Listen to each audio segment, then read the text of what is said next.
Hello everyone, I heartily welcome you all to the Legal Success Square. Today we will be discussing about the translation of legal term from Hindi to English. हम लोग ने पहले भी एक part अपनी complete कर चुकी है, तो आप उसको एक बार देख लीजिए ताकि रिवीजन होता रहेगा। ये जुडिशियल एग्जामिनेशंस में बेसिकली पूछे जाते हैं, तो इस टर्मिनोलॉजी को लर्न कर लीजिए, बहुत आपके काम आएंगे। So let us discuss that. The first one being विधिक व्यक्ति। तो विधिक व्यक्ति जो है ये हम लोग किसको बोलते हैं? जुरिस्टिक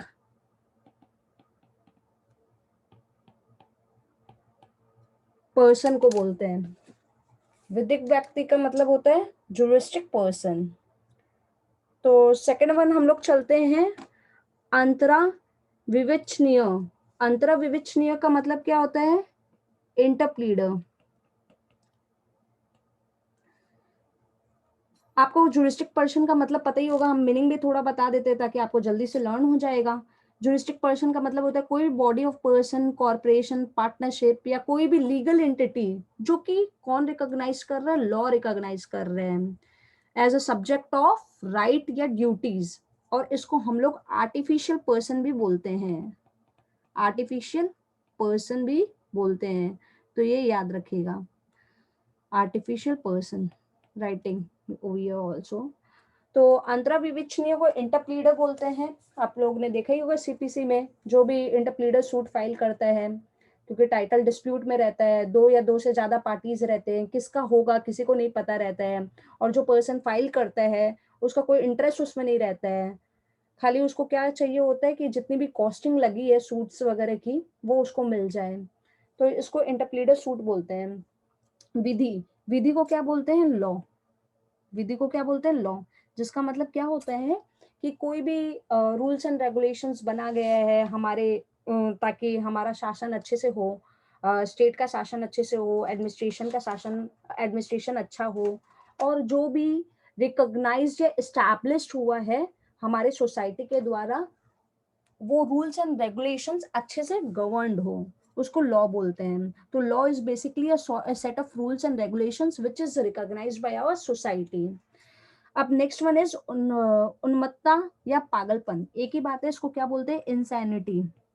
इंसैनिटी, जो कि हम लोग इसको दूसरा टर्म भी बोल सकते हैं, अनसाउंडनेस ऑफ माइंड भी बोल सकते हैं, और साथ ही साथ इसको हम लोग मेंटल डिरेंजमेंट भी बोल सकते हैं। Mental derangement. अब हम लोग नेक्स्ट टर्म कर रहे हैं व्यादेश। व्यादेश को हम लोग इंग्लिश में क्या बोलते हैं? इंजंक्शन।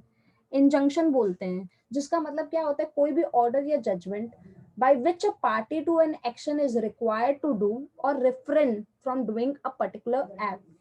या कोई भी ऑर्डर या जजमेंट जो बोलता है कि करो या मत करो उस पर्टिकुलर एक्शन, उसको हम लोग यहाँ पे ये चीज बोलते हैं। तो चलो अब अपने नेक्स्ट टर्मिनोलॉजी में चलते हैं। नेक्स्ट टर्मिनोलॉजी हम लोग का हो गया मृत्युकालिक कथन। ये बहुत इजी है, इसको क्या बोलते हैं? डाइंग डिक्लेरेशन, जो कि हम लोग section 32 of the Indian Evidence Act में भी पढ़ते हैं। तो let me write the same. Dying declaration, मृत्युकालिक कथन इसको बोलते हैं। फिर हम लोग का हो गया न्याय के उद्देश्य या न्यायार्थ। तो ये आपको पता ही होगा कि जो डाइंग डिक्लेरेशन है, कोई भी स्टेटमेंट बोला जाता है, पर्सन जो पर्सन बोलता है मरते समय, कोई भी बोलता है स्टेटमेंट, तो उसको डाइंग डिक्लेरेशन बोलते हैं। Statement said bye a person at the time of his death, तो वो ही चीज है। आगे न्याय के उद्देश्य या न्यायार्थ, इसको हम लोग बोलेंगे एंड्स ऑफ जस्टिस। जो एंड्स ऑफ जस्टिस के समय हाई कोर्ट डिस्क्रिशन लेती है ताकि न्याय अच्छे से हो, तो वो है, मतलब ये बेसिकली क्या हो गया? ये एक ऑब्जेक्टिव हो गया जस्टिस का, एंड्स ऑफ जस्टिस, तो ध्यान रखिएगा। नेक्स्ट टर्मिनोलॉजी है आपका राजकामी। राजकामी मतलब क्या होता है? स्ट्रीट। इसका मतलब क्या होता है कि कोई भी प्रॉपर्टी लैप्स कर गया स्टेट के कारण या सॉवरेन के कारण। कब? जब कोई ओनर मर जाता है। ओनर जो मरता है वो इंटरस्टेट मरता है, मतलब विल नहीं बनाता है, और उसका कोई एयर भी नहीं रहता है, तो इस जगह पे जो उसका प्रॉपर्टी होता है वो किसके पास चला जाता है, गवर्नमेंट के पास चला जाता है।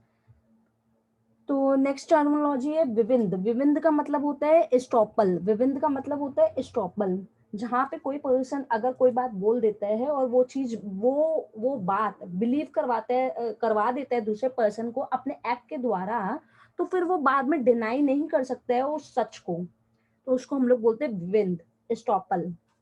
फिर है हम लोग का निष्पादन। निष्पादन का मतलब क्या होता है, एग्जीक्यूशन। निष्पादन का मतलब होता है एग्जीक्यूशन, जिसका मतलब होता है एक्शन ऑफ एग्जीक्यूटिंग या कैरिंग इनटू इफेक्ट, उसको लागू करवाना। ये हम लोग सीपीसी में भी पढ़ते हैं ऑर्डर। कौन सा ऑर्डर है, ऑर्डर 21 ऑफ द सीपीसी में। फिर नेक्स्ट हम लोग करते हैं किसके बारे में, पॉइंटर नंबर 11, जो कि किसके बारे में बोलता है, किशोर या तरुण, दैट मीन्स जुवेनाइल, जिसको हम लोग क्या बोल सकते हैं, यंग बोल सकते हैं, यूथफुल बोल सकते हैं। लॉफुल विधिपूर्ण को बोल सकते हैं, क्योंकि विधि हम लोग ने किया था तो लॉ बोलते थे। तो ये जानना है कि कोई भी चीज है जो लॉ से कॉन्ट्ररी नहीं हो, कॉन्ट्राडिक्ट नहीं करे लॉ को, हमारे कानून के खिलाफ कोई जाए नहीं, उसको लॉफुल बोलते हैं। फिर अपकरण। अपकरण मतलब होता है मेल फियंस। ये क्या होता है, एक ऑफिशियल मिसकंडक्ट है, या इविल भी बोल सकते हैं, evil miss doing, evil doing या एन ऑफिशियल मिसकंडक्ट, इसको बोल सकते हैं। उपेक्षा या असावधानी। उपेक्षा या असावधानी को हम लोग क्या बोल सकते हैं, नेग्लिजेंस, जहाँ पे लैक ऑफ प्रॉपर केयर होता है, लैक ऑफ प्रॉपर केयर उसको बोलते हैं। या कोई जहाँ पे हम लोग ध्यान नहीं देते हैं, अटेंशन नहीं देते हैं, हम लोग प्रॉपर केयर नहीं करते हैं, हम लोग देखते नहीं है, तो उसको नेग्लिजेंस बोलते हैं। अपराध। अपराध को हम लोग बोल सकते हैं ऑफेंस, जहाँ पे इसका टर्मिनोलॉजी क्राइम भी हो सकता है, या कोई भी एक्ट या ओमिशन जो कि पनिशेबल है बाय लॉ, उसको भी ऑफेंस या क्राइम बोल सकते हैं। फिर 16th नंबर है अंकीचन या निर्धन। तो इसको हम लोग क्या बोल सकते हैं, पॉपर। पॉपर सूट होता है ना, तो कोई भी पर्सन गरीब रहता है तो उसको बोलते हैं, जो डेस्टिट्यूट रहता है पॉपर बोलते हैं उसको। फिर अनुसमर्थन। अनुसमर्थन को हम लोग क्या बोल सकते हैं, रेटिफिकेशन। रेटिफिकेशन। अनुसमर्थन को रेटिफिकेशन बोलते हैं। इसका मतलब क्या होता है, कोई भी चीज हम लोग अप्रूव कर रहे हैं बाय वर्ड या एक्शन के द्वारा या कंडक्ट के द्वारा, जो इम्प्रॉपर है, अनऑथोराइज्ड है, कुछ चीज परफॉर्म हुआ है, पर हम लोग उसको क्या कर रहे हैं, फॉर्मल सैंक्शन दे रहे हैं अप्रूव करके। फिर परिनिधि। नेक्स्ट वन है 17 हो गया। फिर समझौता या परिनिर्धारण। परिनिर्धारण, तो यहाँ पे हम लोग क्या करेंगे, इसको क्या बोलेंगे, सेटलमेंट बोलेंगे।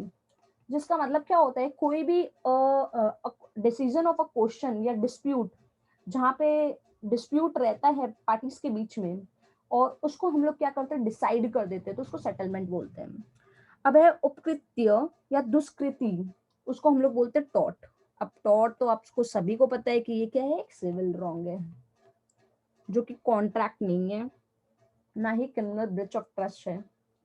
अनलॉफुल को हम लोग बोल सकते हैं विधि विरुद्ध, क्योंकि विधि बोलते हैं लॉ को, तो हम लोग इसको क्या बोल सकते हैं, विधि विरुद्ध, जो लॉ के खिलाफ जा रहा है, कॉन्ट्ररी टू लॉ है।